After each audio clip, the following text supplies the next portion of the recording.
Vigilance ଜାଲରେ କେନ୍ଦୁଝର ଭୂ ଅର୍ଜନ ସାଧାରଣ ଉପବିଭାଗର ଡେପୁଟି କଲେକ୍ଟର ଶରତ କୁମାର ଗିରି ଚିତ୍ରସେନ ବ୍ରହ୍ମଙ୍କଠାରୁ 50,000 ଟଙ୍କା ଲାଞ୍ଚ ନେବା ବେଳେ ମାଡ଼ି ବସିଲା ଭିଜିଲାନ୍ସ ବିଭାଗ।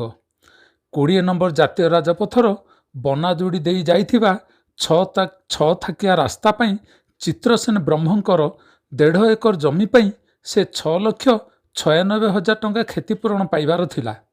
ହେଲେ ଏହି ଟଙ୍କା ଦେବାକୁ ଶରତ କୁମାର ଗିରି 10% ହିସାବରେ 70,000 ଟଙ୍କା ଲାଞ୍ଚ ମାଗିଥିଲେ। ଆଜି 50,000 ଟଙ୍କା ଲାଞ୍ଚ ନେବା ବେଳେ ମାଡ଼ି ବସିଲା ଭିଜିଲାନ୍ସ ବିଭାଗ।